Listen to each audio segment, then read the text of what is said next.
our relationship, our global impact, our relationship particularly with the global south and middle power countries led by Neri Woods, and because of the long-standing discussion about the place between development and diplomacy.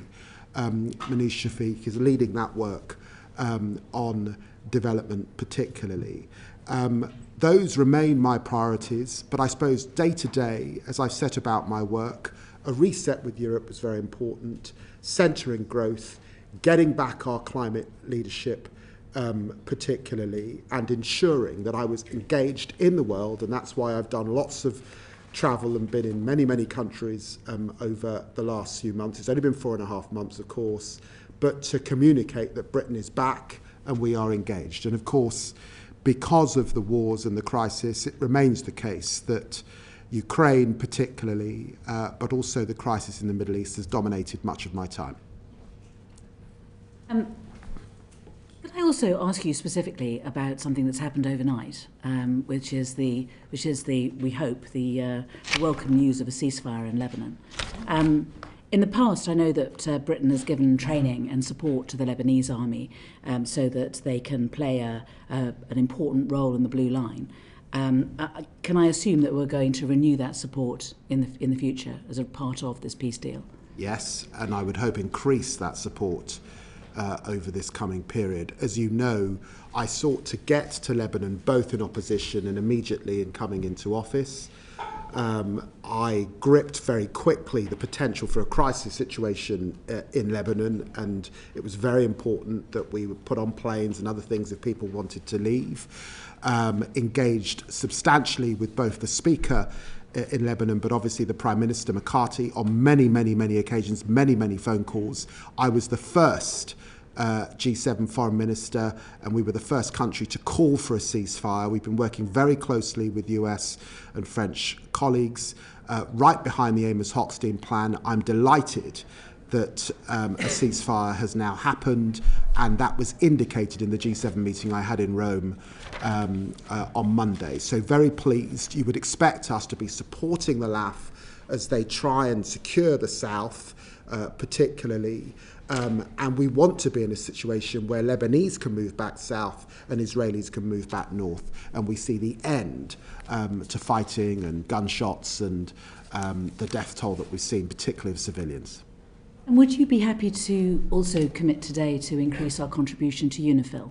Because at the moment we've only got one soldier on the Blue Line with a blue helmet on, whereas most of the European countries have got hundreds within UNIFIL. So I know that we give support to the Lebanese army, but can we also send more people to play a role, you know, an important increased role on the Blue Line in Lebanon? My commitment is for us to stand by Lebanon, and that means increased support going forward, and we play an important role. That has been primarily in support of the armed forces. I'm happy to look again at our UNIFIL contribution, but I'd want to do that in discussion with G7 partners like Italy that play a big role, and of course they have more than 1,000, you see. And of course with the Defence Secretary. The truth is, the load is spread across the globe, and I don't want to commit troops just off the cuff here, but I do want absolutely to stand by Lebanon and to hope that that ceasefire holds, and to do all it can to ensure that, as I say, those communities on both sides are able to move back to their homes. I think I've just realised that Jemilai's son is sitting behind Sir Philip. I just want to acknowledge you. I know that many people here have met you in the last few weeks. In March 2017, shortly after the inauguration of Trump 1.0, I asked the then Foreign Secretary Boris Johnson about the new president's attitude to climate change, in particular about the Paris Climate Agreement. And he told me that I was being unduly pessimistic. He told me that Britain could use its considerable influence to encourage the president to see things our way. I don't need to remind the room that obviously the president then pulled out of the Paris Agreement to the considerable detriment of our climate fight against the global fight against climate change. We've heard a lot from around the department in the last 4 months about leveraging our close allyship with the USA to influence Trump 2.0. If the former Foreign Secretary's jingoistic optimism failed to influence the president, I wondered if you thought that progressive realism might be a better influence. Will it make any difference? Well, I mean, you have to deal with one president at a time, and of course it's not until January the 20th that President-elect Trump will come to office. I think the second thing that should guide us, particularly in relation to climate, is in speaking to Republican friends over the last few months, but actually also before the general election, they were at pains to emphasize that the Biden plan centered on the Inflation Reduction Act. A lot of those manufacturing jobs in that race to clean energy in the context of the United States are actually based in red states. They therefore are based in areas that effectively President Trump has won and more. And for those reasons, the wholesale rolling back of the agenda that we've seen from the United States over the last 5 years was unlikely. That does make political sense to me.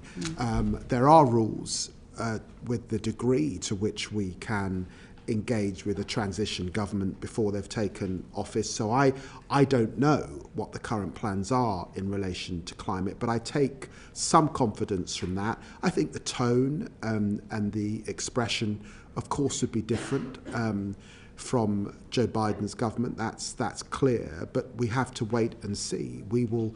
I think the immediate concerns that I am hearing, and of course you hear very strongly if you're in Washington, D.C., are around China, are around the economic threat of China, and therefore the fallout of that, some of which will definitely impact on the climate agenda. I've mentioned briefly climate change and the Middle East. I just wondered, where else in the world do you think that the FCDO can currently have the most impact? Look, I think the Commonwealth is important. We mustn't forget our Commonwealth family, and I say that having just returned from Samoa with His Majesty the King. And I do think, as I say, our reset with Europe is vitally important in this period where there is war still on the continent, and we have to work closely with our major allies. And look, there's no doubt about it, the soft power of both our development spend, but also institutions like the BBC World Service, the British Council and others are hugely, hugely important and should not be underestimated.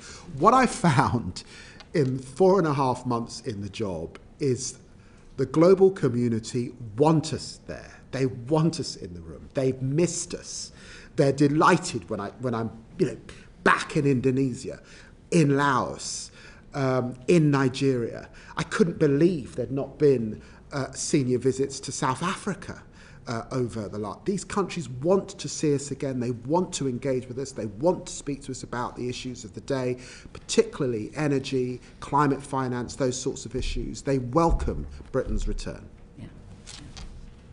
You've told us that the FCDO are undertaking lots of reviews, and I wondered if you'd be kind enough just to make sure that we could be written to be given the full list of all the reviews, because I'm not sure we know for sure exactly what all the different reviews are, and the forthcoming strategies and so forth.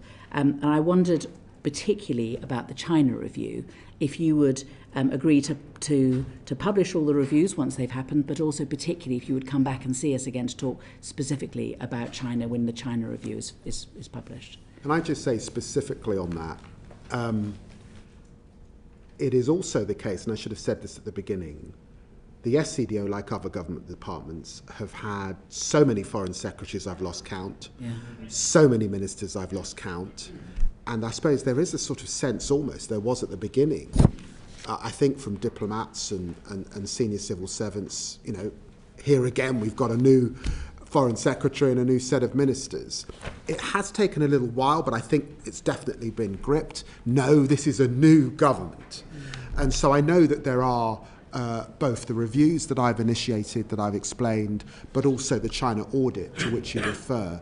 I think it is natural and important that we try and set an outlook that sustains us for what I hope is at least a decade, and set a course that ensures that Britain is absolutely achieving all that the public and I think the world hope that we can achieve, particularly as a P5 nation over this next decade. Of course, we will write to you and keep you updated about the progress of that work. When the audit is published, will you come and see us and talk to us about it? Happy to do that. Thank you. There's one review which I'm particularly interested in, and that's, I'm told, there's a small ministerial group looking at sanctions, to see if we've got the right approach, looking at whether our sanctions policy is properly resourced. I mean, there are many people who would say that perhaps the single biggest benefit of leaving the European Union is that we can now set our own sanctions policy, but we need to get it right. I mean, sanctions can be a really good tool for foreign policy. It can deter malign behaviour. It can support human rights, but it has to be done in a way which is consistent and comprehensive and properly enforced. So I understand that yesterday the Treasury Committee heard from the Office of Financial Sanctions implementation, and they heard that there'd only been one £15,000 fine for a sanctions breach in the last year. So my question really is, we're in the early days of our sanctions policy. We want to make sure that we get it right. When this group of ministers considers what we should do next, is one of the things which they're going to consider that there should be some form of parliamentary scrutiny of our sanctions policy and sanctions implementation? Because it does seem to me that there's no reason why our sanctions policy shouldn't be a trailblazer for the rest of the world. 100%. You will have seen that I have used the tool of sanctions pretty aggressively against Russia and the Russian shadow fleet particularly. I think we now have more sanctions against Putin and his shadow fleet than any other country in the world at this point. But you're absolutely right. Enforcement is key. We raised this as an issue. In fact, I think it was more or less a cross-party issue, because there were out there, those in the last government raised it as well from the backbenches, that enforcement was just not where you'd expect it to be. That's why we instigated a review. I do think it needs more scrutiny and a thorough look. I want to be able to come back to the committee on illicit finance generally, which I've said is a priority across the government, and there are announcements to come on how we might have a champion or an envoy across government taking on these issues. That clearly involves FCDO, the Home Office and the Treasury, and therefore we will come back to you. Good. Okay, so a last question from me. So what do you want to achieve in your first 12 months as Foreign Secretary? Because we want to be judging you against that. So what should we review with you at our next session to see if you've delivered results? Well, look, I think that we can take at least one lesson from Donald Trump, and that is the art of the deal. And given that growth is such a central challenge for our country, judge me by the deals that I'm able to secure over this next while. I've opened up foreign policy dialogues with the European Union under the FAC. Very important to that is the new EU Defence Pact. We need to secure that pact. We have begun discussion with our German colleagues about a new friendship treaty, which I hope will deliver for the British people and for our friends in Germany. I have a new tech security initiative with India, a new strategic partnership with Nigeria, a new growth plan with South Africa. Again, we want to see returns on those deals between our countries. And of course, the Global Clean Power Alliance is an attempt by the Prime Minister, working with President Lula, with Mia Mottley in Barbados and others, to both get the climate finance, particularly to the global south. That is a win for UK business and industry. So I think we've got off to a good start. I can see a few deals emerging. Judge me by more, because in the end, growth is absolutely number one for our economy, and the Foreign Office is not just a department dealing with crisis or dealing with geographic expertise. It's got to be centering that growth on behalf of the government's first mission. I wanted to ask you some questions about FCDO funding, and I think, Edward, you're going to lead on this. Yeah, thank you very much, Foreign Secretary. You started off by saying that you've been on the road, having visited some of our posts overseas. So my first question is, what is your view of our global footprint? Do we have the right people in the right places with the right facilities? And if we don't, where are we wanting? Well, first off, I am hugely impressed by the civil servants I've met, by the diplomats I've worked with. They are an impressive, bright, hugely committed, motivated group of people, and I think we should be very, very proud indeed. We are still, as I say, a country to which much of the world looks. We have an important place on the UN Security Council, and I was in New York last week pushing forward on Ukraine, on Gaza, on Sudan, and hugely supported by Barbara Woodward and the fantastic team we've got in New York, and that is replicated across much of the world. The footprint I'm more or less comfortable with, but there are issues around skill set. I don't think the department reflects the country, socioeconomic background particularly, and it certainly is not as diverse as I think as some other parts of Whitehall. In terms of skill set, I think there should be much more fluidity between business and industry, sort of economic skills and finance skills you need, given that we have a service economy and that growth is so important, and we need to work on that. And I was able to secure in the spending review with the Treasury sufficient money for a change programme in the department, so that people can come through, particularly people in the middle, can come through and take up those leadership positions, and others. It's definitely a top-heavy department. Are able to move out and make way. So it is going to be a period of change, but change with the grain of the system. Because I think if you speak to our diplomats, they would reflect this back to us. That goes with what is now necessary, I think, for a 21st century foreign and development department. Do you have a follow-up on personnel? Because I know that Matthew does, if you want. Go for it. Do you mind if I just go? Thank you, Chair. Welcome, Foreign Secretary. When Sir Philip was with us a week ago, I asked a question about the fact that more men were receiving bonuses than women in the Foreign Office, which doesn't seem right to me. We asked for a note about the gender pay gap and by when it might be eradicated. The note says there's no date that they aim or target in terms of an eradication. My broad view is if we're not measuring that and we haven't got an end goal, we're never going to get there. Are you able to commit to the Foreign Office coming up with a date by which they aim to have eradicated the gender pay gap? I'm able to commit to better data, more use of data in the department over this next period. And of course, I would want to see any gender pay gap eradicated. The department has made rapid progress on its journey for better female leadership right across the department. You see that reflected in our embassies across the world. And there was a moment where I think the whole G7 had female ambassadors. Now, but you've got to get underneath the bonnet, which is what your question's doing. How much are they paid? Are they getting the correct bonuses? What's going on in the system?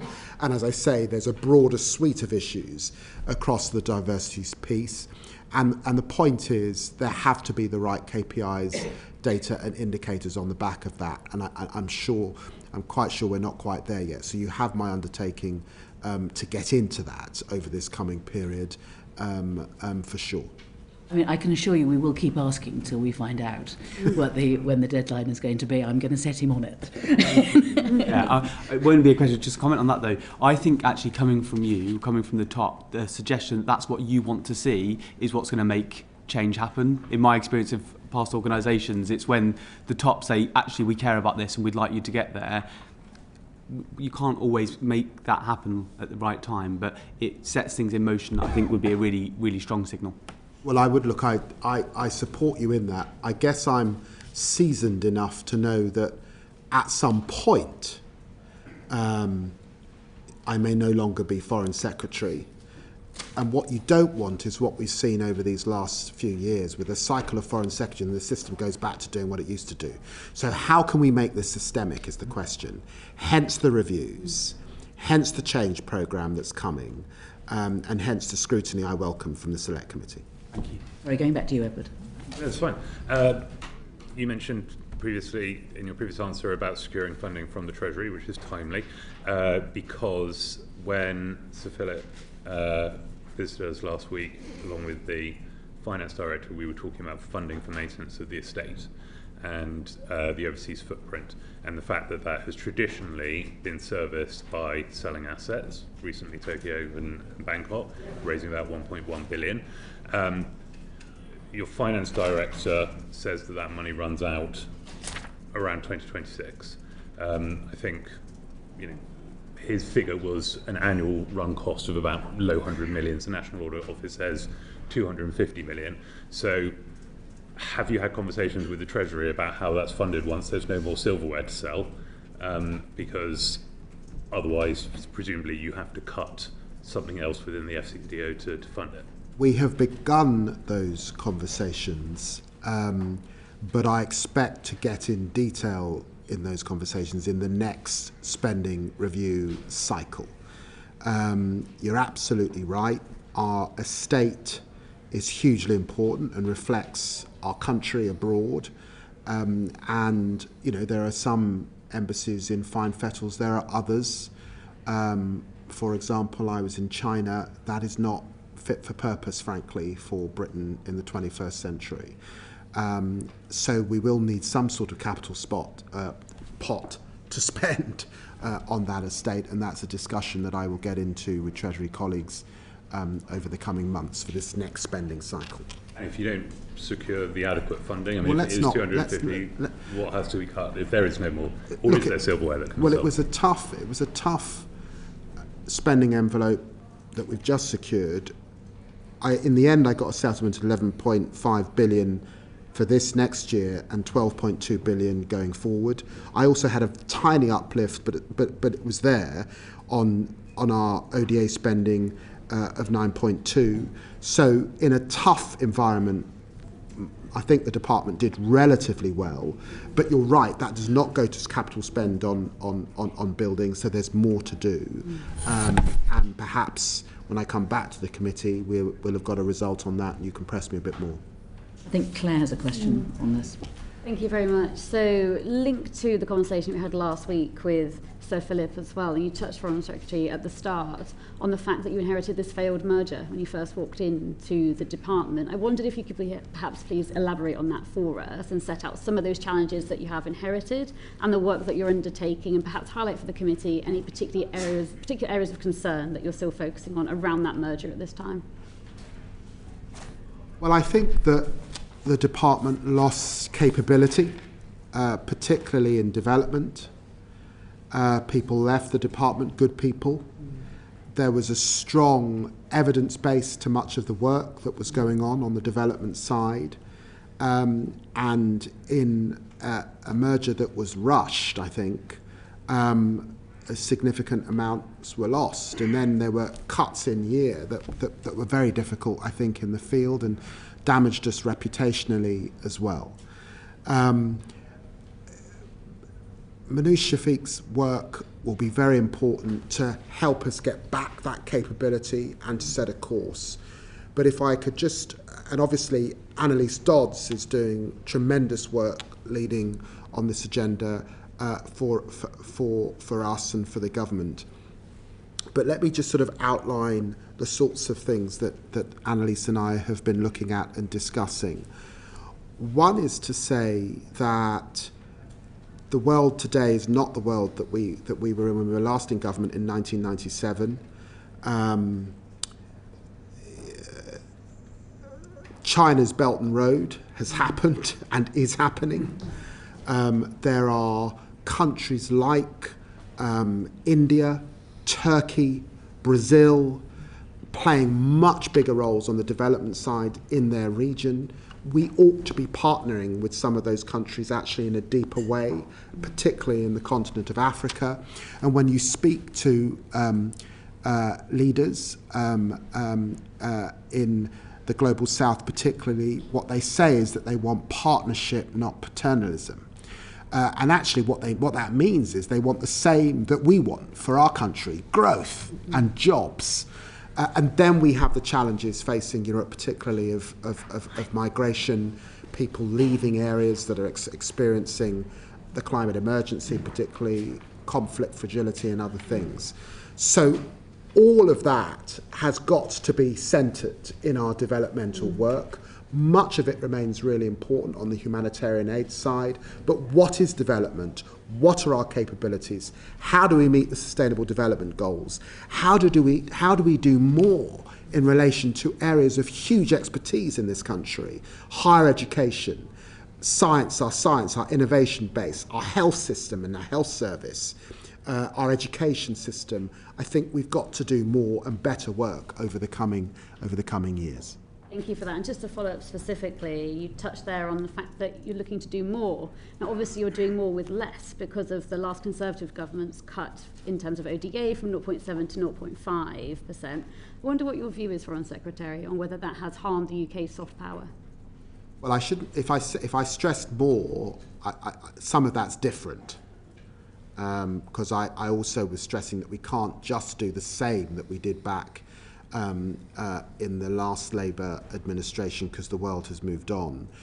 Look, of course I want us to get back to 0.7%, but I accept that it's a tough fiscal environment, and also that the work that Yvette Cooper is leading to deal with the huge backlogs that we've got on asylum and immigration, the spend that we're spending with people in hotel bills, to bear down that, of course, will put less pressure on the ODA budget and give us more to spend. And it's why I'm keen to work with her upstream on migration type issues, but why I'm also pressing her to go quicker and faster to deal with that crisis that we've got in our hotels, so that we can spend that money better in country and not on housing people in hotels in our own country. But just on that question, in terms of the soft power aspect, do you believe that downgrade in spending has an impact on Britain's role in the world and how we're seen in terms of our soft power and our influence? Oh, I think it did have a major impact on our reputation because of the way it was done. Particularly, I'm not finding, if I'm honest, when I've been in, as I was recently in Nigeria or South Africa or Laos, that's the first thing that people are raising with me. I think that they have now adjusted, and it is the case, and I hope that you'll see this in terms of our IDA replenishment, in terms of the multilateral arrangements that we participate in, that we can still, play an important role and a significant role. But it does make, there are difficult choices that we have to make. Thank you. Do you agree with the Permanent Secretary who said that the cut to the ODA budget gave the impression that we were an unreliable partner? Yes, I do. thought you might. do, because you can't. Am I being too diplomatic, Chair? You're being more diplomatic than I'm just saying. Let's move on. John, you wanted to talk about soft power as well. I did. Foreign Secretary, in relation to soft power, you're obviously responsible for certain instruments like the BBC World Service, the British Council, the Chief Evening Programme, and we understand that you're establishing a soft power council.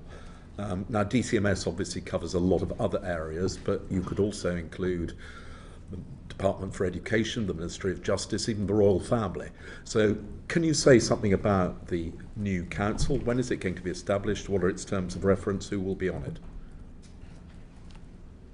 Well, I think this comes out of a view, which I hope you might share, that we have been,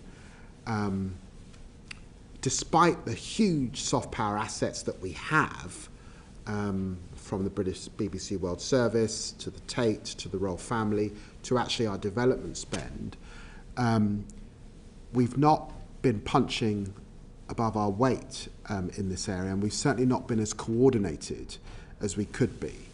And again, in foreign policy terms, at the same time, there are particularly middle powers investing heavily in this area, and we have to be fit for purpose. So if you look at the Republic of Korea and what they're doing, if you look at the Turkey and their investment, particularly in broadcast over this last period.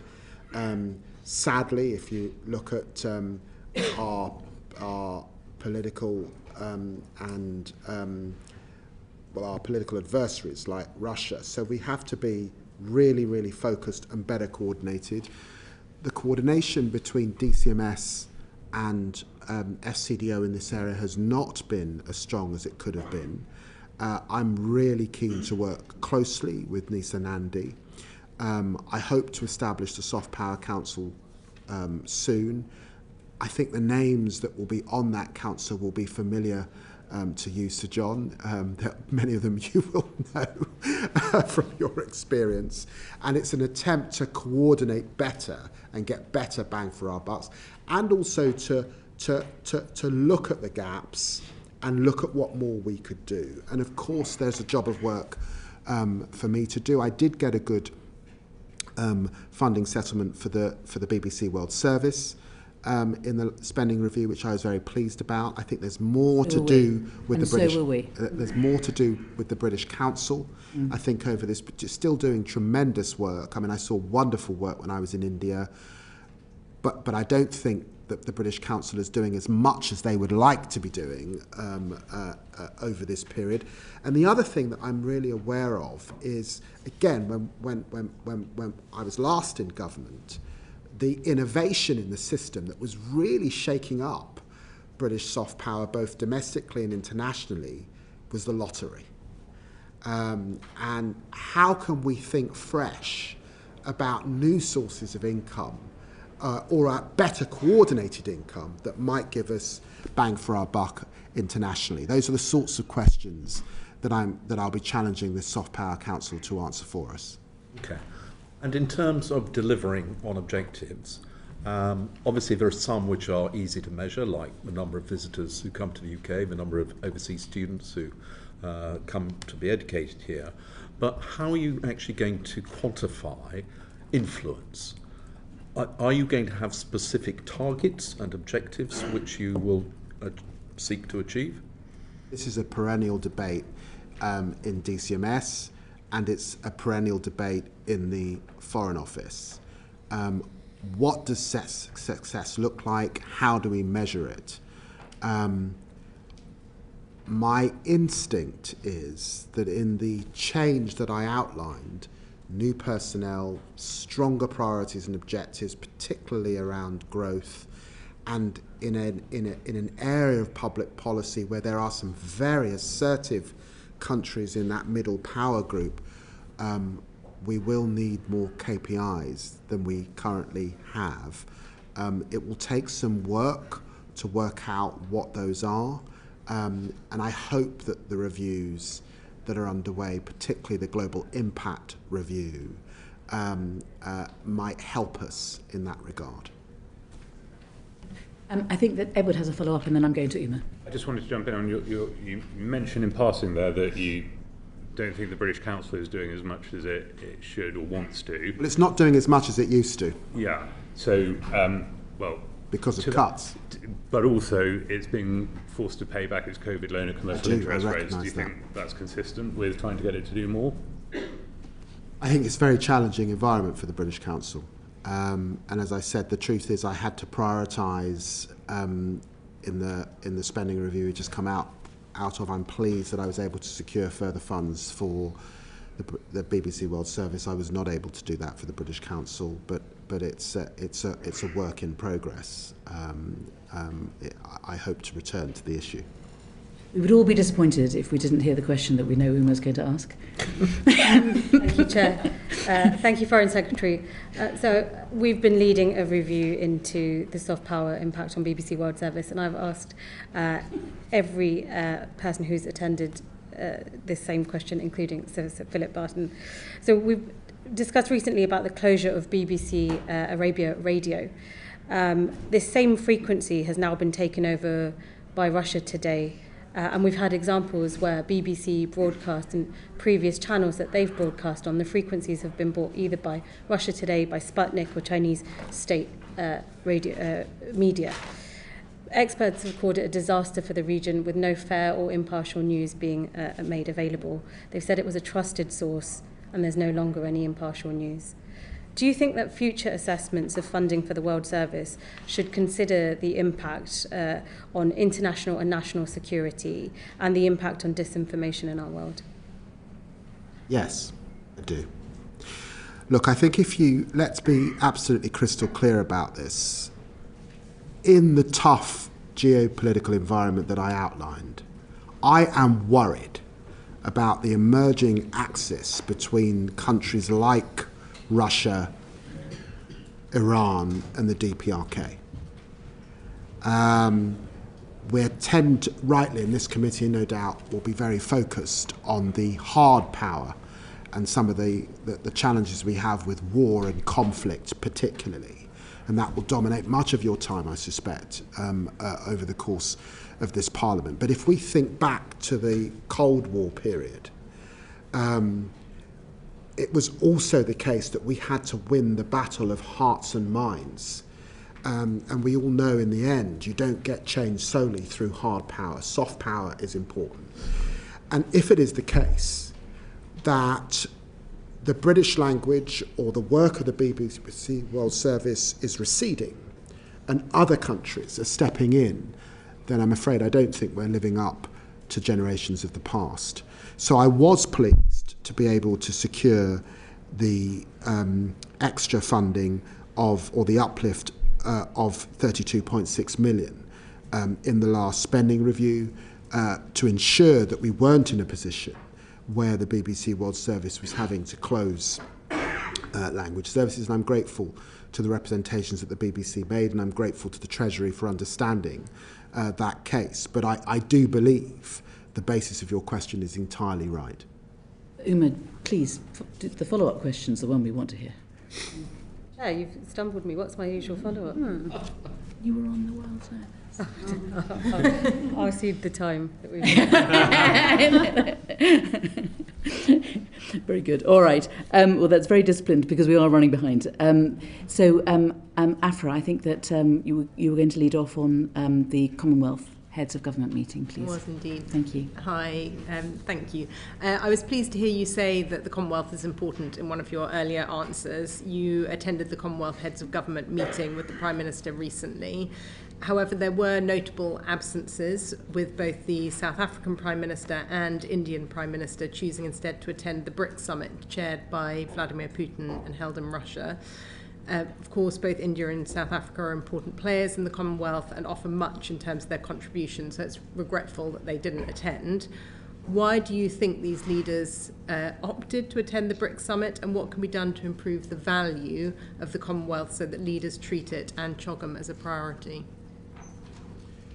Well, look, I think that if you look at the multilateral forums at the moment and multilateral system as a whole, clearly the UN is having tremendous challenges with Russia, China using their veto particularly, and disrupting our ability to achieve consensus. I was hugely disappointed to be at the UN last week on a Sudan humanitarian resolution where Russia chose to exercise its veto at the last minute, for example.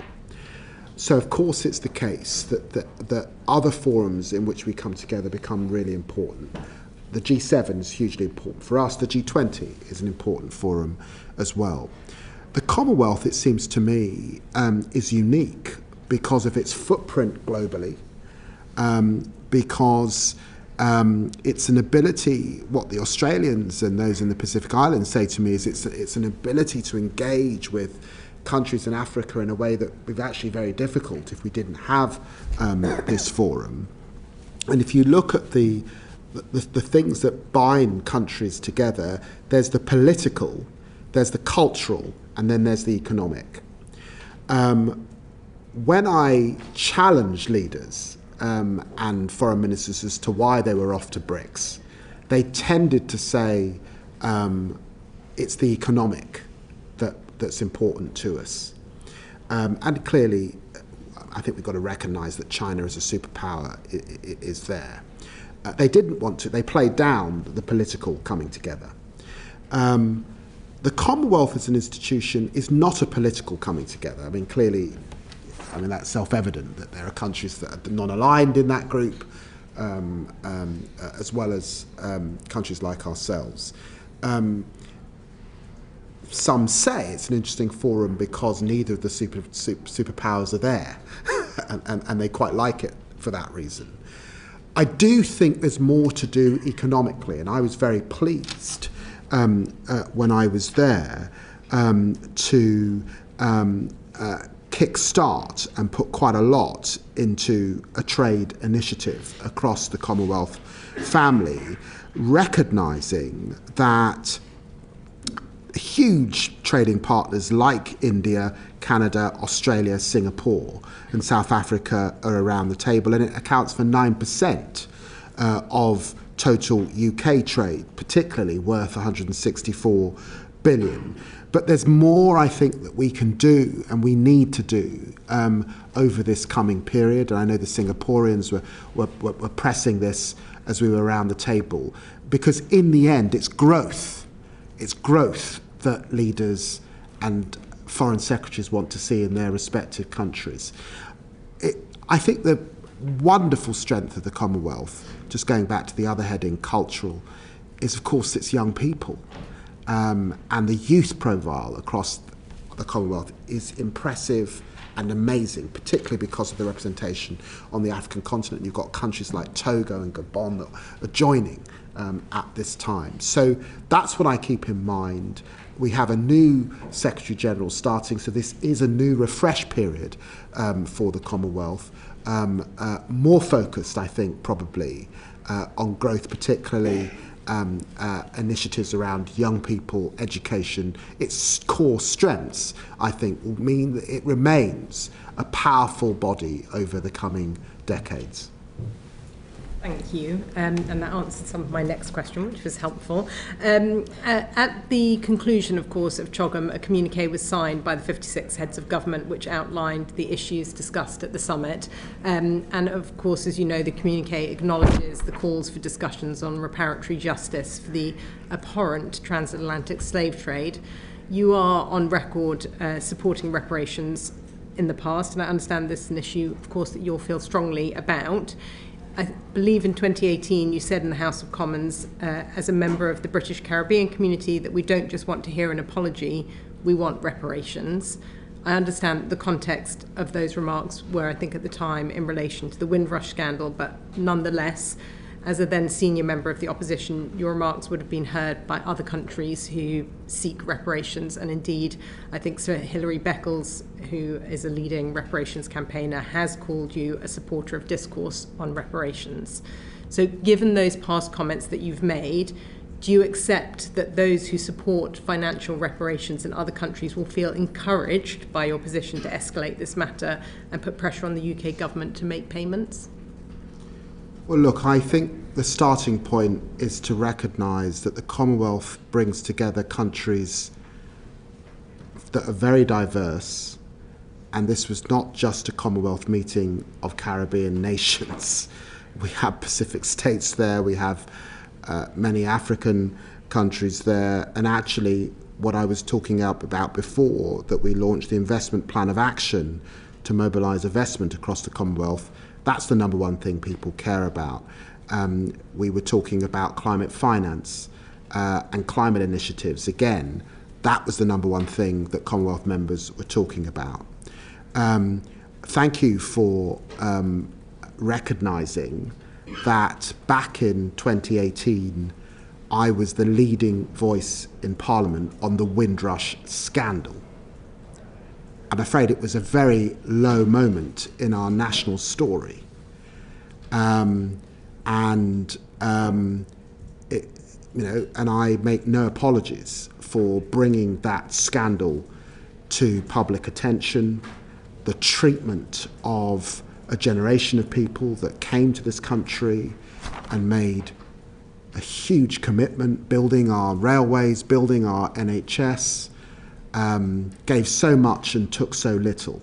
And the way that they were denied services by the government of the day, I think really caused a lot of pain and concern right across British society. And it was in relation to that I talked about the compensation that so many of those families have still been denied as a result of that scandal. And I know that Yvette Cooper and colleagues are getting to grip to make sure that that injustice is dealt with. That's quite separate, I think, to the issue that you're referring to.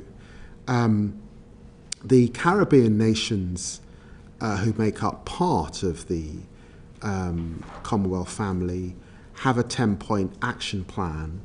And if you read that 10-point action plan, you will see that they're talking about, like a lot of middle-income countries, they're talking about more investment in tech, they're talking about climate finance and the climate emergency because it affects those islands acutely.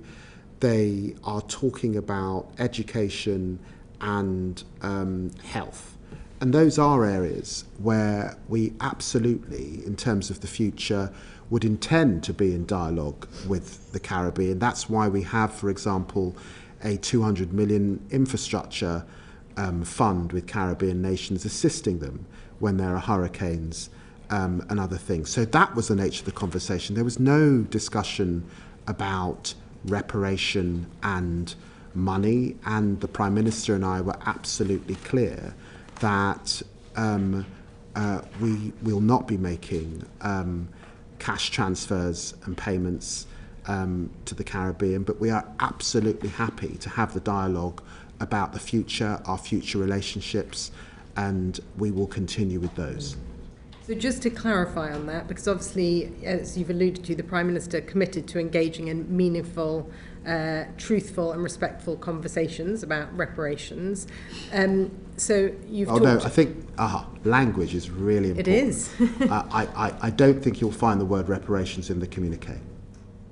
So can I clarify then how you think he and you intend to fulfill the commitments of those? Is when you say conversations, do you intend for there to be actual outcomes at the end of those, and will there be a financial tag attached to them? Well, I've said that, you've pushed me on the word reparation. I've pushed back and said it's not in the communique. I don't know if you've read the communique. It's not in the communique. It was never put to us in that way. I know there was some coverage in the British media along those lines, but that is not in the communique. The phrase that's in the communique is not that. It is, you don't know, do you? I'm hoping that you're going to tell me as you're the Foreign Secretary. You ought to look at the communique if you're going to put the question. The phrase is reparative justice. That was the phrase that they used. And in that context, they They talked about a dialogue, and I've just said to you that we're happy to get into that dialogue. They talked about the future, tech, education, health. We're happy to have that conversation with the Caribbean. We're already investing in climate finance. That was the nature of the conversation. There's a caricature about sending cash, and I have rejected that caricature. So I think I've answered your question decisively. Yeah, I think I'm just asking you if there is, you're saying that you're looking at things like investing in tech, etc., and I'm saying, have you considered whether there is a financial aspect to that, or you're simply going to give words but not actually follow through with a financial element to it? But we already invest in the Caribbean. I mean, we have a 200 billion infrastructure fund. We have embassies right across the Caribbean. We have overseas territories in the Caribbean. So we're already doing things with the Caribbean. Yeah. And so you feel that addresses the communique of reparatory justice? Well, I've simply clarified for you the conversation that we had, not the caricature that was sometimes put in the papers, and I've done that quite strongly because I think the challenge back to me, I am in the end, my ancestors were slaves, and I don't run away from that fact. That is a fact. It was a terrible time. I'm very proud to have been part of a government under Tony Blair, where we commemorated the abolition of the slave trade, the tremendous work done by people like Wilberforce and the city of Hull, the work in places like Liverpool and Bristol, the campaigns, ordinary people across this country fighting to end that terrible, terrible moment. But at this point in time, we now look forward, we look to the future, we look to hope and possibility with those countries. There's much that we can do together. Climate finance is the centre of that. I was very pleased to be with Mia Motley just a few days ago on a platform at COP on these issues. It's the future, I think, that we should keep in mind, not payments of the kind that I saw in the papers, but were not raised with me by any leader that I met, and I'm afraid the British government are very clear on we cannot do. We might need just a final question with the future in mind. Between now and the next heads of government meeting, are there any kind of clear and explicit outcomes, not to do with this last topic, but in general, for what you would like to see us progress on with CHOGM and with our Commonwealth friends and partners? Oh, look, I'm hugely excited by this moment. We have a new king that's really inspirational and was inspirational to spend time with in Samoa. We have new initiatives, new scholarships for Commonwealth young people, and I hope to be able to say more about that in the coming months. We have a new Secretary General, so I think there'll be renewed focus within the Commonwealth. I want to build on the investment plan of action that I launched at the Commonwealth and grow more in terms of growth and economy and trade across the Commonwealth family. I think there'll be sharper focus at this time, particularly on the strengths of the Commonwealth, and I do think education is an example of that. So this is an exciting time, and it's a time of change and possibility for sure. Thank you. We're starting to slip behind, so if we could perhaps speed up a little bit and perhaps have slightly shorter answers, and we have slightly shorter questions. I'm sorry to do this, but if we're going to finish on time, which I think we want to, we need to move on fairly rapidly and deal with the huge subject of climate and nature as shortly as you can, please. Thank you, Chair. So just a small topic there, Foreign Secretary. And you've touched on this in some of your previous answers, but I was keen to dive into it in further detail. And in your Kew Garden speech, you said that action on the climate and nature crisis will be central to all that the Foreign Office does. So I wanted to ask, what changes have you made to start to see this come to fruition, and what plans do you have to further advance this as well, noting your comment earlier about the backset we've seen under the last government? Well, look, I think that it was very important to make that my first speech and to centre climate in that speech and to say that it's a foreign policy issue. It goes to the heart of security the problem without passports that we particularly see in the world, migration being one of those particularly.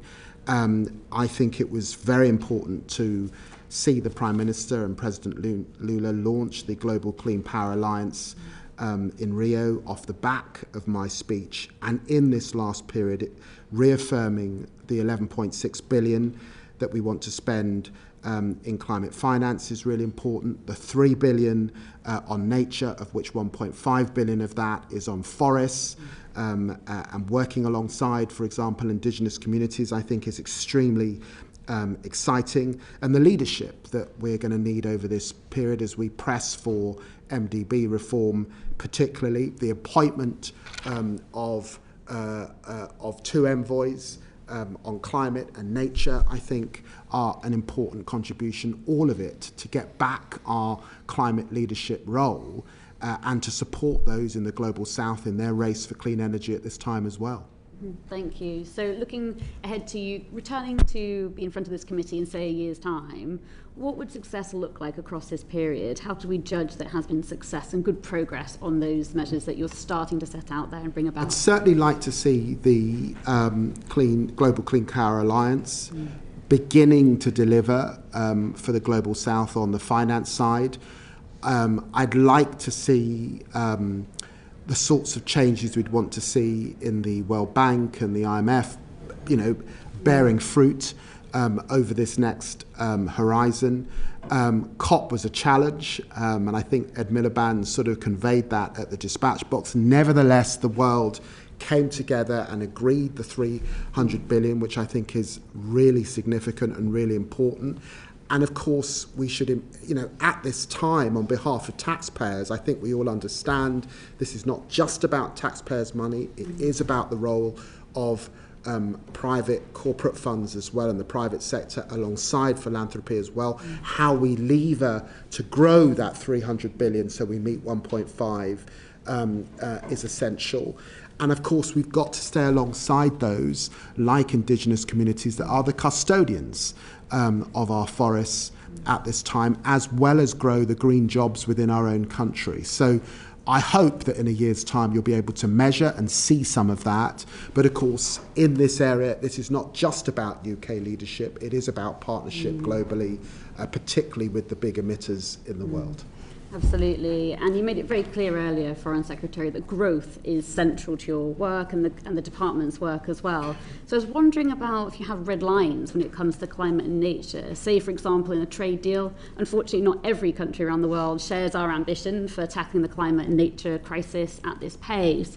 What would you do in that scenario? Are you finding an issue already in some negotiations, or what are the UK's red lines on climate when it comes to trade?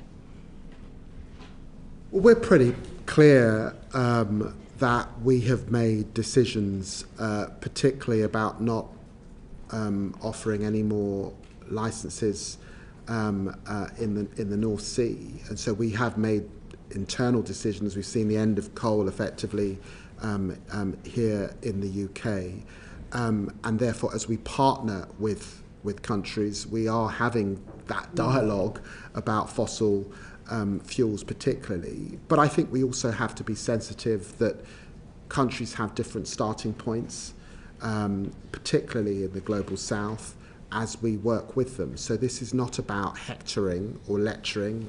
That tends not to work. It's about encouragement, it's about nudging, and it's about supporting where we can and growing, as I say, those who race to clean energy, because that's a win also for British business. One final question from me on this area. You touched on COP there, and obviously you were there very recently, and you talked about the outcome being quite positive. Now, COP has been criticised, however, for not being able to tackle perhaps the challenge at the pace that's needed as well. I wondered about your reflections on that, and whether you feel that more broadly we have the forums we need to tackle the scale of the issue internationally. Well, it's over 190 countries coming together. I mean, this is the vehicle we have. It's frustrating. You're trying to get consensus. This isn't always easy. But we are making progress. It's not always as fast as we would like it to be. And someone once said that, you know, diplomacy feels like it's failing until it wins, if you see what I mean. So I don't say it's not hard, and I don't say it's not frustrating, but I think we were able to make progress at this COP. I've got huge hopes for the COP in Brazil next year, and there I think you'll see good partnership between the UK and Brazil particularly. Thank you. Move on to the EU, Richard. Thank you. At the outset, Foreign Secretary, it was really good to hear you say that relations with the European Union will probably be one of your top priorities as Foreign Secretary. I think you said one of the top 3 priorities. I wonder if you could say a little bit more, please, about the reset. What does a reset between the UK and the EU mean in terms of our relationship? Well, I mean, we, under the last government, ended in a place where our relations with Europe felt pretty thin. The war in Europe, of course, meant that we had to come together, but I did not detect the strongest of relationships with our German, French, Irish, for example, counterparts. And so it's been essential to fix that. I was really pleased to be invited to the Foreign Affairs Council of the European Union and to open up dialogue, and I hope the opportunity to return on a regular basis and be able to discuss issues of importance to us, like China, like climate, for example, and the common positions that you would expect us to reach. I think it has been important to centre defence. This is a period where, of course, NATO is first, but we also see as a result of Ukraine that on cyber, on sanctions, on other arenas of dispute and conflict in Europe, take the West Balkans, for example, take Moldova, where I was recently experiencing a serious cyber threats from Russia. There's much that we can do together. And then bilaterally, the Prime Minister and I have set about mending our relationship with Ireland with effectively a new deal. And I'll come back to you and talk about that. You'll measure me against that, as I've said. A new deal with our German colleagues. I suspect now after their general election, but we'll get there. An upgrade to Lancaster House with our French funds. There'll be a summit again next year. I went to Poland, I think on day one in the job, and forging very strong relations with the Tusk government and Radek Sikorski particularly. And then there are tricky issues that I hope that we'll be able to get past, like the Gibraltar issue with the Spanish, for example, where I'm picking up the discussions that David Cameron was entering into, and hoping that we can, solve those problems with Spain, but by being absolutely clear about the importance of Gibraltar's sovereignty. So there's a range of fronts, but in a sense, the reset is about getting into those issues, as I've just outlined, being serious about those issues, and recognising that, yes, we are outside of the European Union, but we're absolutely not outside of Europe. And of course it's important that the deal that was struck, the bad deal that we got from the European Union, Boris Johnson's deal, that we're able to refresh that deal, and my colleague Nick Thomas-Simmons is leading on that for us. We've said that we don't want to enter the single market or the customs union, but there's much that we can do together. And now with a new commission in play, as we head into next year, those discussions can begin. Richard, before you answer your next question, because that was quite a comprehensive answer, can I just ask sort of what would be the three, like next time you come, what are the 3 things that we're measuring you against when it comes to our relationship with the European Union? What can we say, oh, here are the 3 things that you will have done between now and when we see you next? I think there are more than 3 things, because give us the top 3. 27 countries across the Europe, and we've got war in Europe. So I think that, you know, it would be remiss if I didn't sort of centre clearly the crisis that we've got in Europe with Ukraine, particularly in supporting Ukraine as they deal with Russian aggression. So I do think that it would probably be wrong if I didn't say that that remains the number one issue and the number one subject that I discuss with fellow European foreign ministers, certainly. And we all want to see a conclusion to that war in which Ukraine prevails with their territorial integrity.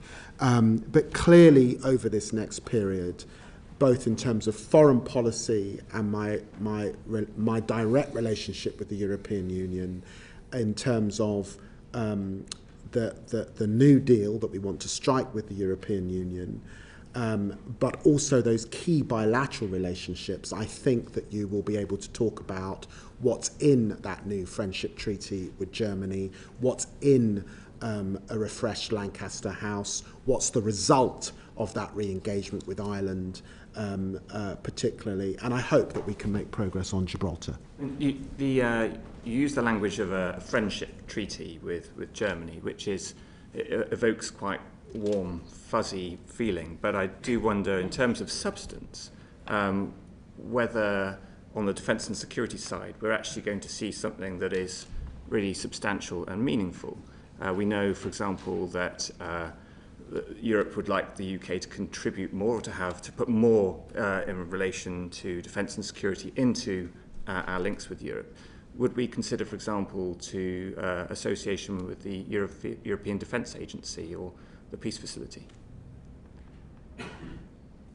Well, all of those things are under consideration, but they've all got to be done within a fiscal environment and, you know, our obligations to NATO particularly, and within the context of the strategic defence review that the Defence Secretary conducting. So I can't make that commitment here in front of the committee, but I recognise why you raise those. For example, certainly, for example, in the Western Balkans, I think that there is more that the UK can do, and I'm thinking back to the considerable work that Tony Blair did the last time that Labour was in power, and the contribution we made to the Western Balkans, for example. I have one more on Yes, one more. EU. In terms of what the EU asks from us, they've often asked that we reinvigorate the youth mobility arrangements that we used to have, or at least have an EU-UK youth mobility scheme. You've often turned that down on the basis that we don't want to re-enter freedom of movement, and I get that, but this isn't freedom of movement. So what is it that's actually stopping us from undertaking a youth mobility scheme? Well, we have no plans in relation to youth mobility, and we've made that clear. That did come up under the last commission, but we have a new commission which is barely days old. We will enter into discussion with them in good faith, but we have set out some red lines. Free movement is one of those red lines. But I recognise that European colleagues do raise, for example, a fall in the number of school trips that young people are making to our country in both directions, and that can't be a good thing. All of us want to see young people travelling to France and Germany and vice versa. So I do recognise that Europeans raise those issues, but what I think I'm not going to do, and I know that my colleague Nick Thomas Simmons won't be keen to do, is to do a sort of blow by blow that you sort of read across the papers in those negotiations, and sort of war amongst ourselves or whatever. These are serious discussions that we will enter into in a spirit of good faith, and we'll have to see where we get to. Thank you. Good. Middle East. We have lots of questions on this. Matthew, I think you're going to kick off. Thank you, Chair. I cannot imagine the horror that Emily Damari, now well over a year in captivity in Gaza, is going through. I know that you have talked about stepping up diplomatic efforts to secure her release. Could you update us on those efforts, what that looks like, and what progress is being made to get Emily home? Well, can I say I have met with Emily's courageous and inspirational mother, and the Prime Minister has met with her as well, and we are in pretty regular contact, you know, it's actually quite emotional thinking about the plight of Emily and those hostages that have some connection to the UK particularly, but all of those hostages, and for those families not knowing the fate of their loved ones. We continue to press for a ceasefire. I have been calling for a ceasefire now for almost 12 months and working day on day to secure it. I'm pleased that today that we are talking at least about a ceasefire in Lebanon, but that ceasefire in Gaza has still eluded the international community.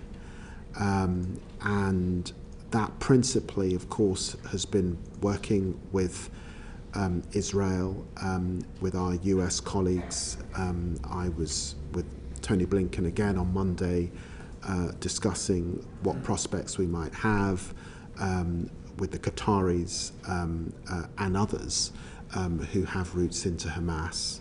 And we are doing all we can, both to, you know, find signs of life and to do all we can, frankly, to assist with those hostages. But as I say, that ceasefire has eluded, and I can't update the committee today about, I wish I could give you good news, but I have no news in relation to that particular file. Thank you for your answer and for your daily efforts to secure her release.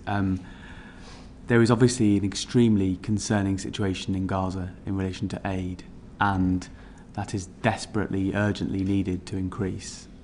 I read reports that suggest some elements of aid required going through about 10 sign-off processes, different bodies. That means that it takes over a month to get certain basic foods in there. How can that be streamlined to speed that process up and ensure we get the aid into Gaza?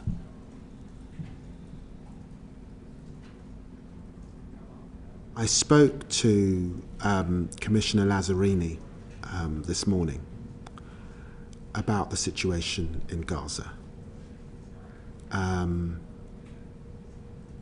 At this point in time, the situation is so bleak that, to quote his words, there are no words, words fail me.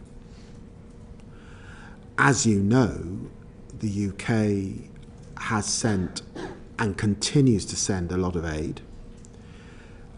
We're particularly focused, and I particularly have been focused in office on medical aid and the support that we want to give the Gazans, many of whom are injured or ill as a consequence of the famine that is setting in. But the issue remains now the ability to get the aid distributed across the country, the lawlessness that is set in and the widespread looting of the aid that is there, the constant displacement of people from one area to another area and then not allowed back. Northern Gaza now is a sort of a zone where people have been pushed out of increasingly, and when there's still quite a strong IDF presence. The situation is just tremendously horrendous. It's appalling. The reports of starvation and famine are deeply, deeply worrying. And I need to say also to this committee that I had to make a very sober, hard assessment on whether we could continue to send, under our own robust export licensing regime, arms to Gaza. And the reason I decided that I had to suspend arms that could be in breach of international humanitarian law to Gaza were, one, because when I looked at the assessments, there was a clear risk on that legislation on the issue of aid and access and starvation. And two, there was an issue on the treatment of detainees and some of the issues that I'm sure would concern the committee in relation to that particular group. That's why I had to make the decision to suspend arms, and those were issues that went to the heart of international humanitarian law. Can I ask, what assessment have you made of the concerns raised by the Israeli military of a Hamas resurgence? And does that further jeopardise the efforts to get aid into Gaza? I worry it makes what sounds like an incredibly difficult task almost borderline impossible. What's your assessment of their claims? What's your assessment of the nature of the conflict and how that impinges on getting aid in? Well, what Commissioner Lazzarini tells me is that the Israelis are placing very strong restrictions on what can get in to Gaza. In conversation with Foreign Minister Saar and the previous Foreign Minister Katz, Israel does raise concerns about equipment that might get in on those trucks and then might be used against IDF soldiers or indeed against the Israeli population. I recognise that are those concerns, and that's why they say there are restrictions. As I said, there is now widespread looting. There are no journalists in Gaza. There are no politicians like me able to go to Gaza, so I'm unable to verify who is behind the looting. But clearly there's now widespread criminality. So the situation, I suspect, is tremendously complex. But look, what I have to keep in mind is, notwithstanding the evils of the Hamas terrorist group, and let me be absolutely clear, and the abhorrence of October the 7th and all that happened and what Hamas represent, there are amongst those, amongst that population, innocent civilians at death's door, and this is a conflict in which the largest group of people who have lost their life are children. And so this is something that causes tremendous concern, and it's definitely an issue that foreign ministers across the G7 are just deeply, deeply concerned about at this time. And frustrated, I think. Frustrated is probably the right thing to say. With the Chair's indulgence, I'm going to ask a short question. You could give a short answer. Sorry, but it's a very, very important subject. It's just we're under such tight I'm so time sorry. constraints. I'm happy to come back. Thank you. You mentioned the work of UNRWA, vital in getting aid in, much needed aid. But I also am aware of the £1 million we've invested in the reforms that we feel are necessary. I believe you committed to an annual audit of the work done to introduce those reforms. Will the outcome of that audit be made public? And can I ask by when that audit will have taken place? Well, we reinstituted the funds to UNRWA at the beginning of September, I think it was.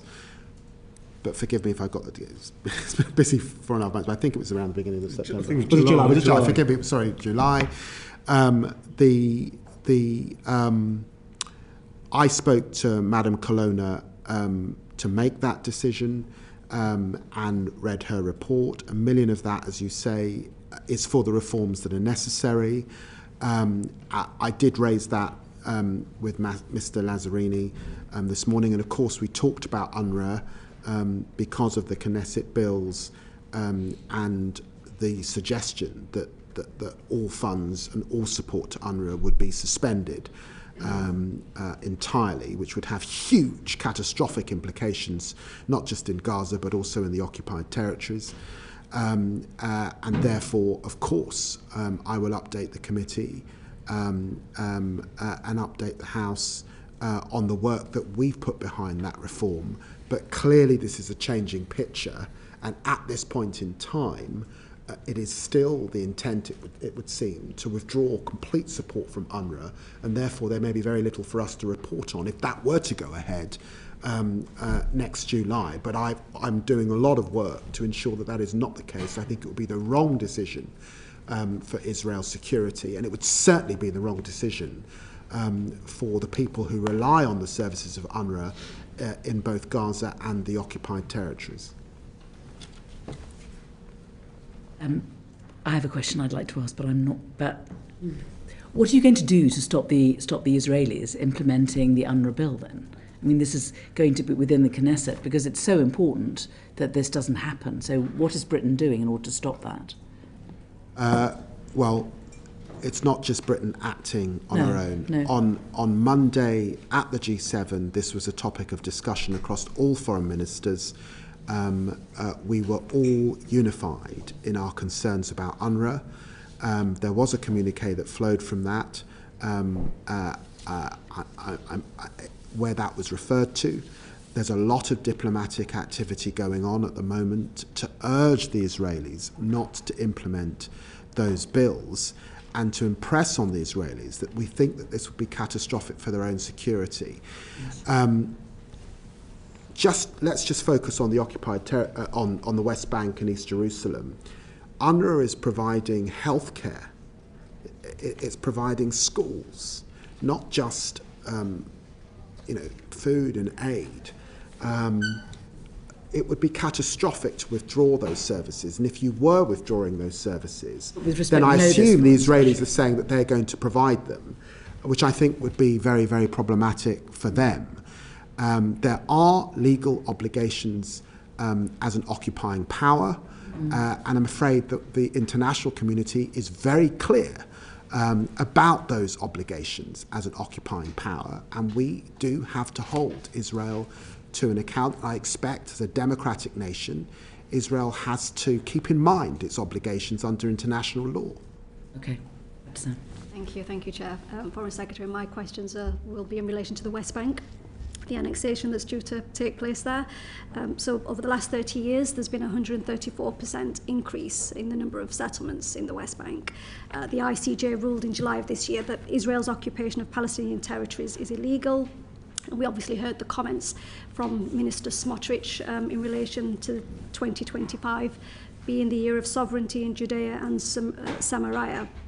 My question is, with the likely intention of an annexation taking place next year, and this potentially bringing an end, any view of a Palestinian state if annexation does take place, what will our government's response be, and will it be consistent in line with the response that we have had in relation to annexation in Ukraine? And I make reference to specific sanctions that we've given, economic sanctions to Russia, and severe diplomatic sanctions as well. So given that this is quite a severe thing, that many Palestinians will be looking to see what will happen, and potentially it could be the conclusion of a recognition, what will the actions be? Well, I want to be crystal clear. It is the UK government's position that we want to see two states. We want to see a secure and safe Israel, but the Palestinian cause and the desire for a state of their own is an admirable one that I would want to support. There can be no room for annexation, which would be illegal and quite outwith of international law and international norms. So I've heard that talked about, But again, across the G7 that I've just come from, there was widespread concern about any suggestion of annexation, because annexation would run a coach and horses through the Oslo Accords and through our desire for a two-state solution to this problem. If it goes ahead, what actions would we take in consequence? I understand why you're pushing, of course I do, but I'm not going to engage in hypotheticals of that kind. I am going to do all I can to ensure that that does not happen. Okay. Second question just relates to the ICC arrest warrants that took place. So in light of the arrest warrants and us standing by international law, which was absolutely the right decision, and respecting the international legal system, will you as Foreign Secretary and the officials continue to engage and meet with a man who is now wanted for war crimes? Well, on the basis of what you've just said to me, there are two things that I'm holding at the same time. One is our obligations under the Statute of Rome and our powerful belief both in the rule of law and international humanitarian law. We have to wait in the coming days, weeks, for what they call a notes verbial to make its way to our embassy so that we enforce or we get instructions that we are to enforce these warrants were they to arise. Under our legislation, Section 2 of the International Criminal Courts legislation, there is an obligation on me to transmit to the courts should those named seek to come into our country. That doesn't allow me any discretion. I will issue that, transmit that to the courts, and then the courts will make their determination under our law, recognising that we are signatories to the Statute of Rome, and these are very, very serious issues indeed. Before we move on, though, I'm just thinking about the answer that you gave to Abdesam. I just want to follow it up because I just think it's important. You were talking about in the G7 and about discussions, and presumably it has been raised. There's a possibility that there might be an illegal annexation. Even if you can't speculate, tell us, about sensitive conversations. Is there a plan B if Israel does try to annex? Well, look, I want to keep hope alive. And what is the hope? The hope is that Israel is able to secure a normalization deal with Saudi Arabia. Mm. And as part of that normalization deal, there is a pathway to a Palestinian state and a two-state solution. And I think we all recognize that under President-elect Trump's presidency last time round, they were able to secure the Abraham Accords, and normalization followed with countries like Bahrain, Morocco, and UAE. It would be a great achievement if Saudi Arabia were able to secure that. But all of us who've been to the region know that that is impossible without two states and without that promise for the Palestinian people. And that is obviously where a lot of us will be focusing our attention over the coming months. Give me up, Sana. Okay, just to follow up. So you spoke earlier about holding you account or judging you by the deals that you will achieve. Will the recognition of a Palestinian state be amongst those deals? Well, I've said that if we get normalization, then by definition, I suspect, we are on a path to that two states. And we have said that that recognition is a tool. It doesn't deliver that end, but it's an important stepping stone on the road. So, for example, you could see recognition alongside a deal of that kind. Okay. And then just coming back to my second question about the arrest warrants, I don't think you answered the question. If there were opportunities to engage or meet with Prime Minister Netanyahu, would you still engage with discussions given that he is a wanted man? And has there been a precedent for engaging with somebody where arrest warrants are in place? Well, I'm informed, of course, by the Attorney General and lawyers. I believe that there can be engagement in emergency situations, for sure. My own view is, some people criticise the fact that I met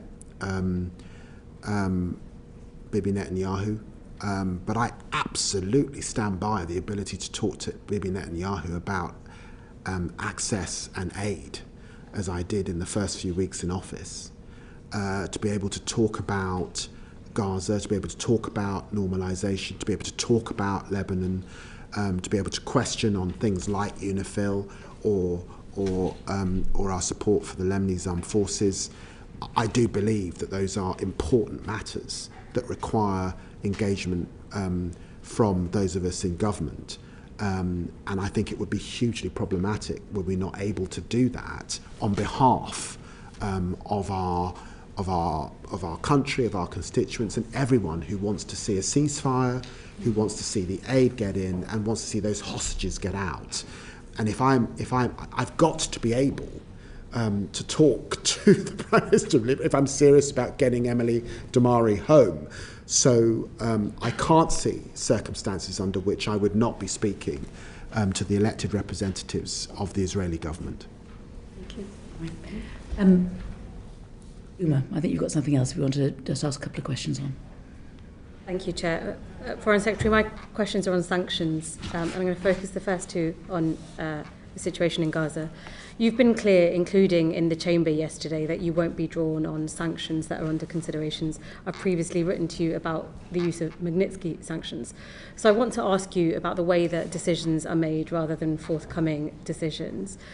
What's prompted your department's review of the sanctions policy, and will the review consider sanctions designations as well as implementation? I think we've been pretty good on the designations. They do take a lot of work from forensically on the individuals or organisations that are under consideration. A lot of work legally to make sure that we're on the right side of the law and the sanctions that we put in place are fair and not subject to legal challenge. They engage usually more than one government department to put that work together. Sometimes they involve agencies like the NCA and others. But the designation process itself, I'm pretty comfortable with, notwithstanding that all governments do not have endless resources, and this is a lot of resource, certainly for the FCDO particularly. But in my period, you've seen a record number of sanctions, particularly on Russia and Putin and the system there, but also in relation to settler violence and some of my concerns about expansion particularly. The review specifically is about enforcing those sanctions, given the question that the chair raised with me right at the very beginning. We don't talk about designations because that would undermine the effect of the sanctions. If we did talk about them, by definition, people would move things around, disappear. It would make it harder to do the job. So that's why we don't talk about designations as the government. But of course, I recognise that both in Parliament, probably around this committee, people will have views and express those views, and you're free to do that. And we are listening. Thank you. And I welcome the fact earlier you said that you are open to more scrutiny and a thorough look, parliamentary scrutiny of sanctions policy as well. So just turning to what the UN has said in relation to what's going on in Gaza, UN legal experts have issued a statement calling for sanctions on individuals and entities involved in the unlawful occupation in Gaza Strip. In October, an average of just 37 trucks a day of aid entered, compared to over 500 entering per day, but prior to October 7th last year. In November, the Integrated Food Security Phase Classification reported that there is a strong likelihood that famine is currently ongoing in northern Gaza. You acknowledge this today. You've said that sanctions designations are kept under review, but what does this mean in practice for those on the ground in Gaza in the context of aid blockade and escalating humanitarian crisis? Well, sanctions is one tool, and it's a tool that we've used particularly in this part of the world, looking at issues in the West Bank and East Jerusalem particularly. On the broader issues of aid and the tremendous suffering that we're seeing in Gaza, the effort is to get a ceasefire, and the effort, that's why I was talking to Commissioner Lazzarini this morning, of the whole international community, is to see a surge in aid and get aid into Gaza. Now, I was talking to King Abdullah a few weeks ago. There's tremendous frustration in Jordan. Jordan is a really close partner of the United Kingdom. King Abdullah is keen to have an air bridge. We're giving him a lot of support in the planning of that air bridge to do airdrops into Gaza, and we will support him with that endeavour. So the aid question is about getting the aid in. I don't think it's entirely about sanctions policy. Thank you, Foreign Secretary. And the Chair If you promise it's one short question, we get one short answer. It is one I'm question. so far behind. It's a question in relation to this government's stance and international obligations. Today marks an important day for Tamil people around the world. In 2023, you urged the then British government to stand shoulder to shoulder with Tamils and consider the recommendation of the UN High Commissioner for Human Rights to refer perpetrators of atrocities to the International Criminal Court. The then leader of the opposition also urged the then government, to consider the recommendation of the UN High Commissioner for Human Rights for an international justice mechanism. I'm really pleased to say you are now the Foreign Secretary and he is now the Prime Minister. Can I ask you today to stand by your comments and refer them to the ICC? We've got a new government that's just taken up in Sri Lanka, and it's a government, and the signs are positive in relation to the atrocities of the past and the human rights abuses of the past particularly. It's important that Minister West and I are able to engage with that new government. We are looking at the range of policy in relation to the atrocities of the past particularly, and as you know, I've spent a lot of time over the years with Tamil communities, particularly in this country. So I recognise the strength of feeling and why you've raised these issues. They are complex issues. Nevertheless, that is, that goes back to conflict where deep, painful atrocities were committed, and it's important that those that did that are held to account. Right. We have very little time. We have a lot of world left to get round, so may I move on to China? Yes, we'll try and do China quickly. Thanks for your offer to come talk about the China audit when it's complete. Yes. When you've been speaking about that, you've used this mantra of cooperation, competition, and challenge. And I wanted to sort of focus on the relationship between the first two of those. So the cooperation part of that suggests the trade and the investment that we want, which is something we want. But the challenge part suggests that there's something that China wants that we can give to them. And I'm interested in order for the challenge part of that relationship to work, what are we willing not to give to them? So, for example, when the Chancellor of the Exchequer or the Prime Minister go to China next year, what are they willing not to give in order to, for example, secure the release of Jimmy Lai if he is still in arbitrary detention at that point? Well, look, I understand the thrust of your question. The starting point, I think, is to make an honest assessment of where UK policy is in relation to China.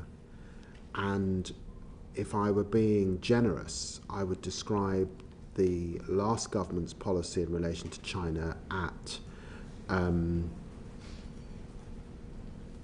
woefully inconsistent,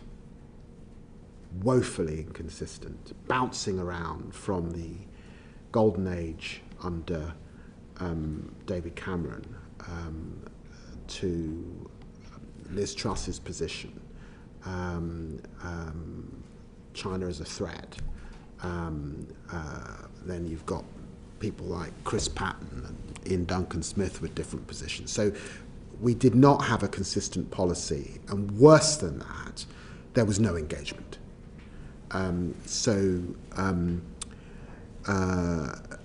Secretary of State, the question's not that. The question is about how do we challenge. That's the question, and it's important. Well, the reason why I sought to start the question like that was simply to say that the engagement that we've begun after a period of 6 years of no engagement from Prime Minister has only just begun.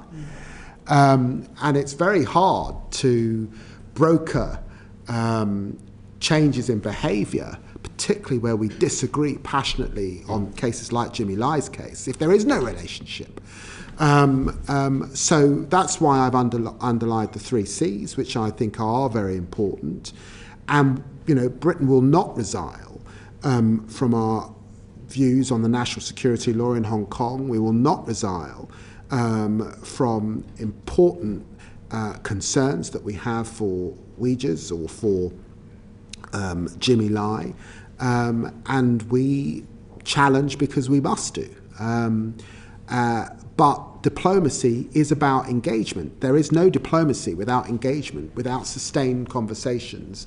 And that's why it was important that when I went to China, that I was able to reopen dialogues between our country on different areas. And some of those areas we can cooperate on, like climate or health. There are lots of trade are not matters of huge concern. We both sides of us want to see more of it, but there are important security concerns in some areas where we will compete, and where we will be pretty exacting about what we're unable to do trade with them on.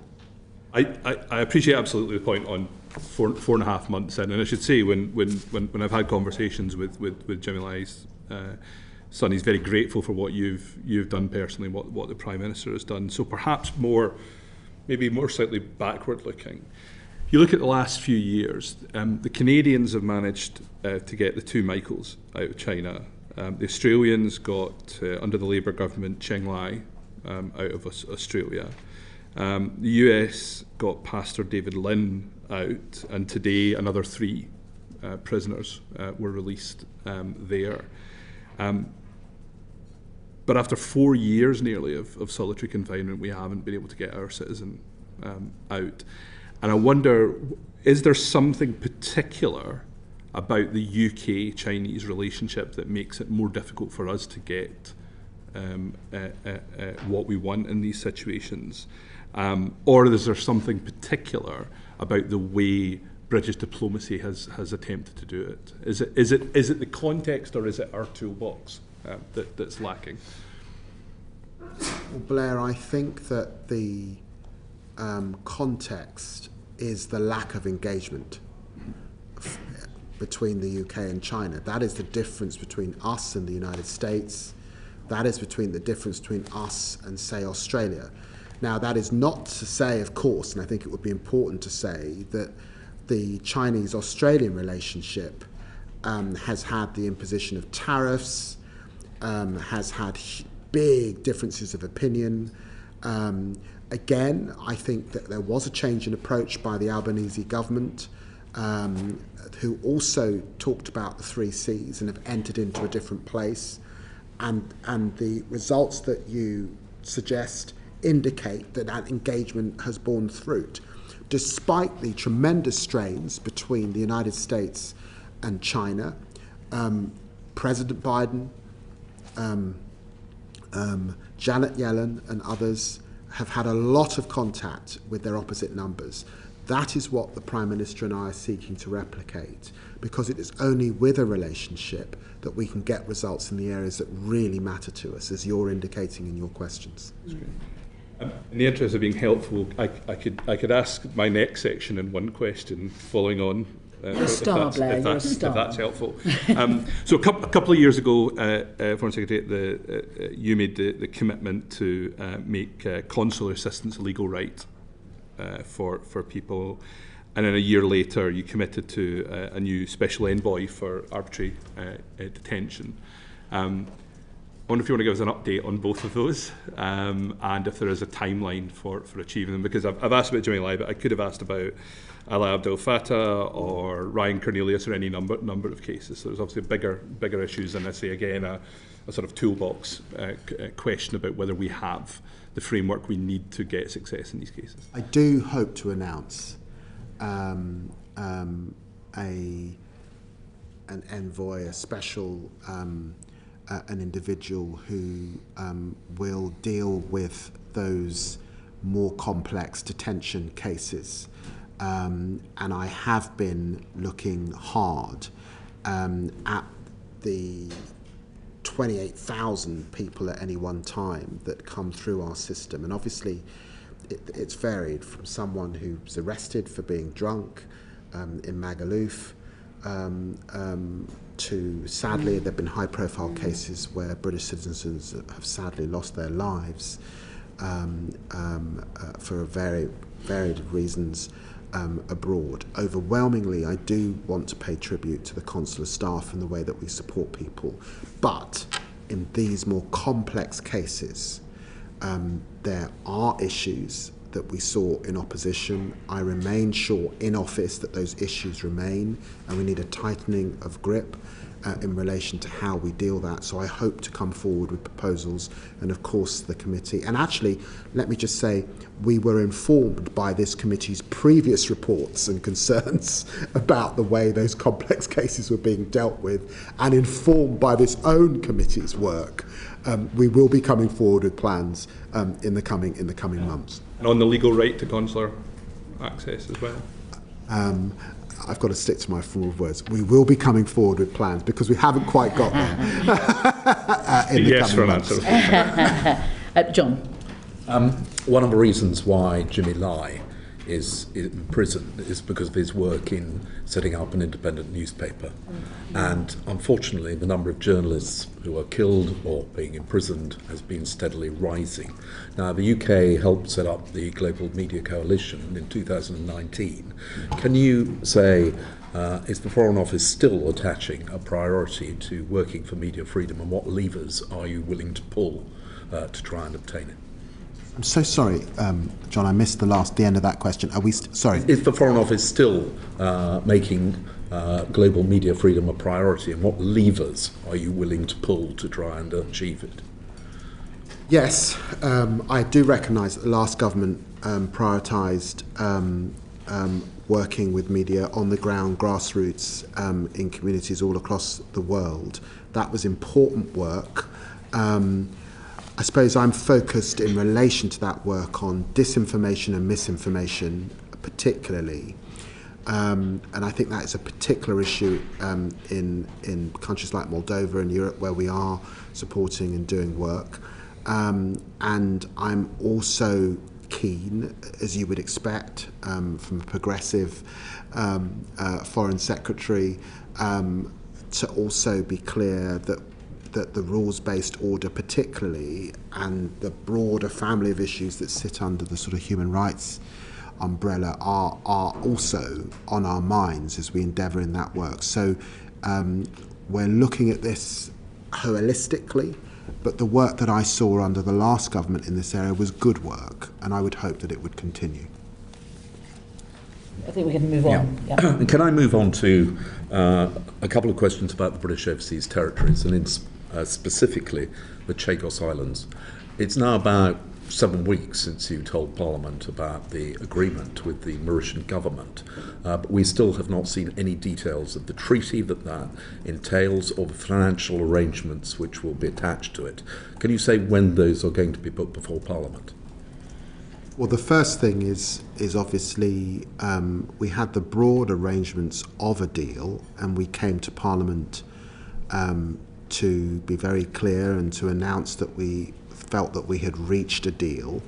And I should say that these discussions begun under the last government. There were 10 rounds of discussion, we picked this up, put a lot of effort into it. We put that effort into it because we believed that national security was at stake, particularly working with our closest ally, the United States, on their understandable national security concerns to get that deal over the line and to strike a good deal. And I am really, really pleased with the deal that we have struck. But you are right, at the same time, there's been an election in Mauritius. And we have only just engaged with the new government in Mauritius. There was an exchange of letters between the Prime Minister and the new leader of Mauritius, and I was very pleased to see him confirming that he is open to this deal. We've got to give him time to get into the arrangements for the deal, but I hope in due course that we can sign the treaty and we can bring these issues before Parliament in the usual way. Is Jonathan Powell on his way to Mauritius now? No, he's not on his way to Mauritius. He's back from Mauritius. Okay. I saw him yesterday. But the Prime Minister has expressed doubts about the agreement after meeting Jonathan Powell. I've seen those reports. I can only pray and aid the exchange of letters that we had with the new Prime Minister of Mauritius, and I'm very, very confident that this is a deal that the Mauritians will see in a cross-party sense as a good deal for them. The new Prime Minister of Mauritius actually described it as high treason and a sellout. So that does not sound as if he's going to be very happy with it. Are you likely to offer more money as part of the deal with Mauritius? John, he did not say that yesterday, did he? He did he? He didn't say it. He John, did say it during his election campaign. Yes. And both you and I, people say things John, in election both campaigns, you and I have don't said actually things happen. during the election in order to get elected. He did not say that yesterday. And the incoming Secretary of State in the United States, or the likely incoming Secretary of State, has also expressed severe doubts about this treaty. So do you actually think that it's going to come about? Let's be clear, John, because this is incredibly serious. I know, and I'm sad that there's been so much politicking about this. This process began under a last government, and there were ministers who understand entirely why this is so important for our national security and global national security. The agencies in the United States think this is a good deal. The State Department in the United States think this is a good deal. And most important of all, the Pentagon and the White House think this is a good deal. And that's not just the principal politicians in those areas. It is the system. Because what we inherited was a situation where the base was insecure as a result of decisions made by the International Court of Justice, and the legal basis for Diego Garcia was under tremendous threat. We had to pick that up and we had to try and secure the future of the base for many generations to come, and that is what we did, and it is a very good deal. And most particularly for our national security, and I'm really reassured about that, and I think an incoming administration will be reassured about that, and I'm confident that the Mauritians are still sure about that, despite politicking that we all know goes on. Well, I'm sure we may return to this shortly, but in the interest of time. Afra, was there anything that you wanted to... Has it all been covered? Yes, I just wanted to ask about the... there was reporting of recently of phone hacking in the British High Commission in Mauritius. Can I ask you whether you've launched an investigation into whether our post in Mauritius was affected? And are you aware of any risks that discussions that you held were potentially recorded?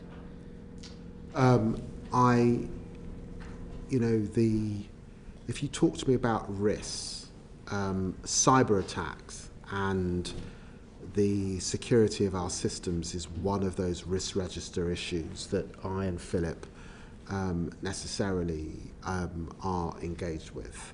And there are our adversaries who would seek to undermine us by getting inside our systems. The issue that you refer to is being properly investigated and fully understood. I have not had conversations at the high security levels in that way, in a way that could be breached, because that would not be appropriate for me as Foreign Secretary. My conversations in relation to some of the issues that we discussed are had in different forums, in the safest of environments, not across technology. Well, we better move on quickly. We've got Ukraine to deal with. Richard. Thanks, Emily. I'd like to ask first Foreign Secretary about the business of frozen Russian assets. Clearly your government's made a positive step by seizing and confiscating the interest on assets that we hold here in the UK. But what about the principle? What about the assets themselves? We know that Czechia, Finland, Estonia have managed to seize and confiscate those assets and offer them to Ukraine. Can we not do the same in the UK?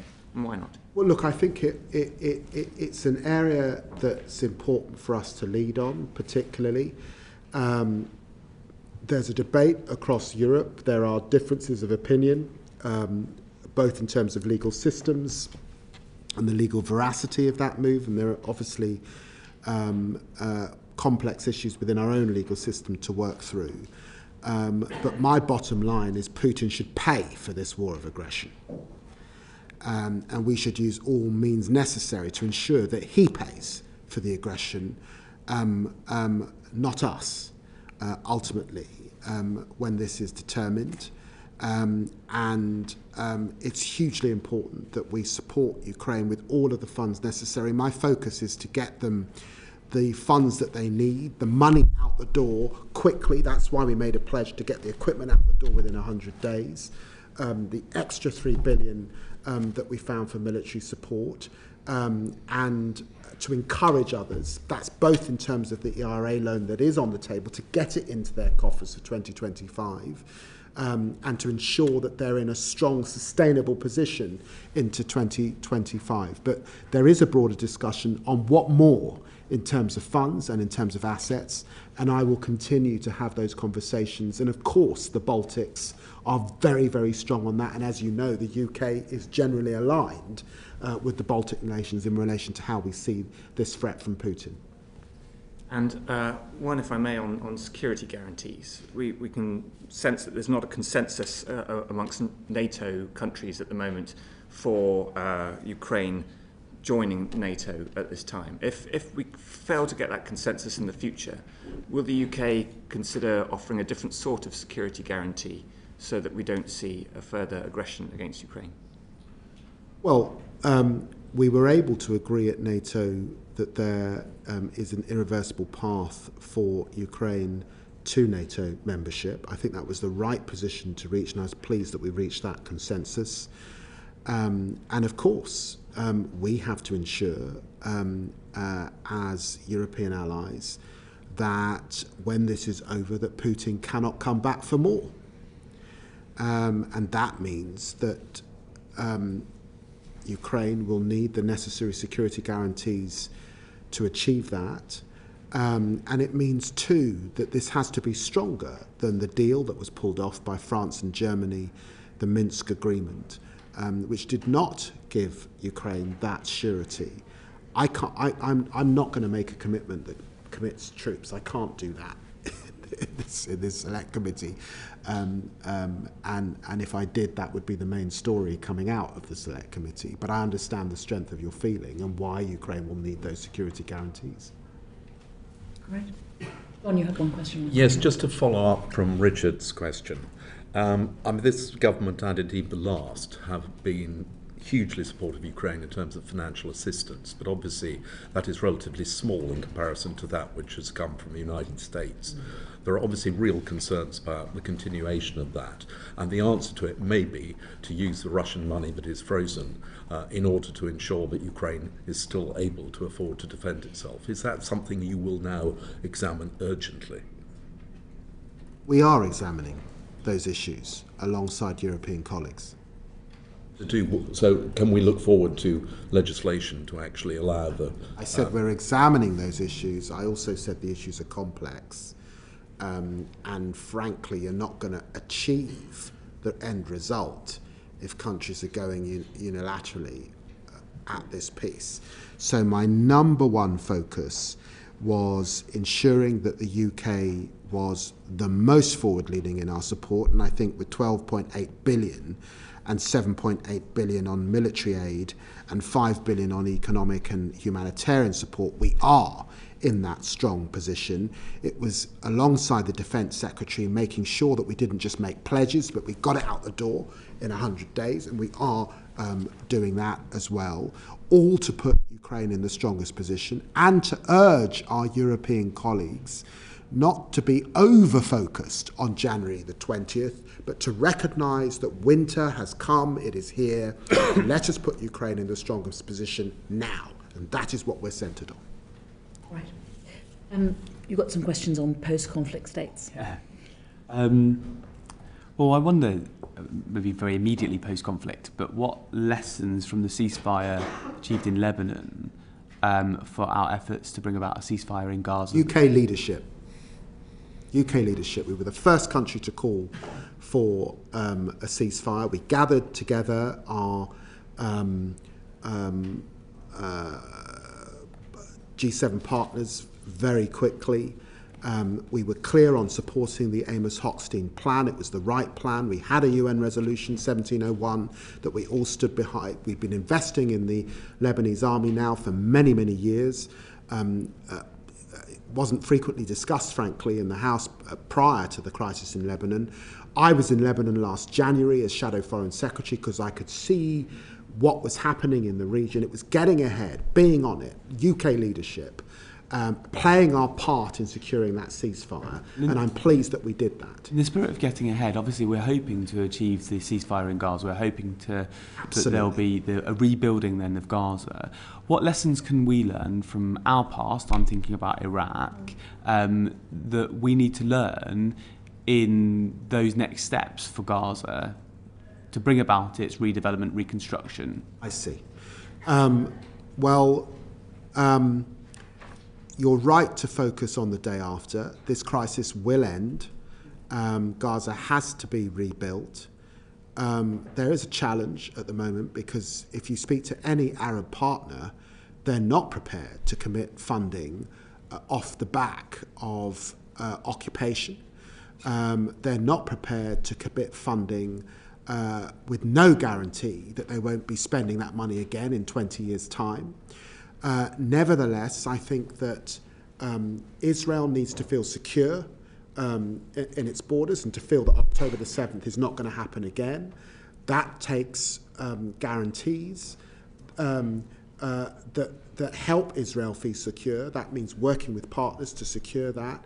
And clearly, reconstruction will have to begin. And that also means leadership in terms of international institutions like the World Bank, IMF and others. So there is much work to do on that roadmap for the future of Gaza. And of course the UK is playing its role on the day after and what takes place. I was discussing that with the Quint of Arab states on Monday. But of course, at this point in time, there is still a lot of angst and upset and frustration that the ceasefire has not arrived, and therefore we're not able to implement the day after and get on with the business of reconstructing Gaza. And there is concern, I'd be remiss if I didn't say this, that there are some in the Israeli system that do not intend to leave. Yes. One last question. Thank you. You mentioned some of the guarantees that we need to offer Israel as an ally for it to feel secure in a region that's seen the devastating attack of October 7th. Could you comment on the nature of those and what we as a UK government can do to offer those reassurances? Well, I think thank you for the question, because it is important to put this on record. People forget that Israel had put up for several years with rocket fire from Hamas into Tel Aviv and broader Israel. Israel had put up with rocket fire from Hezbollah. It had a devastating atrocity committed on it on October the 7th, and that's caused national trauma, understandably. If our country had experienced something like that, the trauma would have been deep and long-standing. And obviously, notwithstanding the ceasefire that has been achieved in Lebanon, the real test is, can people go back to their homes in northern Israel? And we will see over the coming weeks whether people feel secure enough to do. That is the test in the end, so people can live safe within their borders. And of course, the UK will play its role in achieving that, which is why, and we should not forget, it's not come up really at the committee today, that we mustn't forget the pernicious role of Iran in this, sitting behind proxies, Hezbollah, Hamas, the Houthis and others, and an ideology that wants to see Israel driven into the sea, and an ideology that's busy at the moment on nuclear enrichment, which we must stand up to and stand against, because it would make the Middle East more dangerous than it currently is if we saw nuclear escalation as well. So this is complex, but that gets to the heart of the guarantees that the Israeli people rightly and appropriately need to see if we are to get to peace in the region. Would you indulge us, Secretary of State? I'm very grateful to you for staying at longer than you said. I don't even know what time it is. Is it? It's fine. It's fine. It's actually only 4:15, so let's carry on. We can ask lots of questions, and the committee has certainly we can ask lots of questions on Iran if you allow us. But what I'm going to try and do is keep to a very short number of questions on the United States, because we have to have some questions on the United States, and we will have. Obviously we're a new committee, we're very keen, and I have to say I compliment fellow members of the committee for being as disciplined as they have been and for getting us through. But I would like us to ask a few questions about the States, and Afra, I think, is going to lead off. Thank you, Foreign Secretary. I'm sure you'll agree that the US is our closest ally, and that the special relationship is an alliance and a friendship like no other. You have in the past made some extremely undiplomatic remarks about incoming US President Trump. And as you've noted today, language matters. Given some of your past remarks, including, I think, comparing President-elect Trump to Hitler in a tweet, calling him a woman-hating, neo-Nazi sympathizing sociopath, calling him a profound threat to the international order that has been the foundation of Western progress for so long, and saying that Donald Trump is not welcome in our country. Do you now regret your comments, and what actions will you be taking to strengthen the special relationship with the incoming Trump administration? Well, look, can I say that you're absolutely right that the United States is our closest ally. We have a very important, deep military partnership over many years. I think there are 10,000 US troops based in this country, over 30,000 across Europe. We have a tremendous intelligence capability working with the United States and our Five Eyes partners. That was on show in the run-up to the war in Ukraine. We have over 1.1 trillion invested in each other's economies, 2 million jobs on both sides of the Atlantic. And the truth is, whoever is in the White House or number 10, whatever political party, our relationship is key and is important, not just to our own populations, but to global security. And that will continue. And I've got to tell you, I enjoyed meeting Donald Trump. I enjoyed, he was a very gracious host in Trump Tower. The Prime Minister and I had a good meal. We had good discussion. We had a laugh in places. And I look forward to working with him. I also have met J.D. Vance before becoming the VP candidate. We talked extensively about our two books and our understanding of impoverished communities from different political perspectives. I am a politician, Miss Brandreth, that's worked across the political aisle for many years. That's why David Cameron asked me to lead a review into the criminal justice system. It's why I've been able to have good conversation with William Hague, who I think was broadly a very successful Foreign Secretary under a last Conservative government. It's why I worked with Theresa May on human trafficking and a whole range of issues. So I look forward to working with Donald Trump, and you will find, if you scan the tweets of the sort of 2014, 15, that sort of period of time, that all politicians from all descriptions had all sorts of things to say about Donald Trump. I think the last Foreign Secretary, David Cameron, described him as a misogynist and a xenophobe. He was able to go and see him in Mar-a-Lago, just as myself and Keir Starmer were able to engage with him in Trump Tower just a few weeks ago. So do you now regret your comments? I'm not looking back, I'm looking forward. I'm sitting here as Foreign Secretary, as the country's chief diplomat, and I have sought to use, for the last 2 3/4 hours, diplomatic language, because that's what I'm charged with doing, and I will do everything possible on behalf of the British people in relation to our national interests, and that is working with our close ally, and just as he has been gracious to me, I will be gracious to him. That is the way I was brought up in the great part of London called Tottenham and the great city of Peterborough. You're gracious to those who are gracious to you. That is what I have found in dealing with Donald Trump, and that is what he can expect from me as Foreign Secretary. Okay, Edward. How confident are you under a Trump presidency that the USA would fulfill its Article 5 obligations if it was called upon? I'm so sorry. That's right. Under a Trump presidency... I've just been told, reminded that I've got an important meeting. So that's why I didn't... Two questions. So it's a very short one then. Yes. Under a Trump presidency, how confident would you be that the USA would fulfill its Article 5 obligations? Look, I'm really confident. I think it's important to recognise that Donald Trump's pushing and cajoling of Europe to step up on defence spending is consistent with Eisenhower, Kennedy, Obama all saying the same thing, because when he came into office, there were 4 countries spending above 2% of their GDP. We fell backwards from the 2.5% we were spending in government. He was right about that.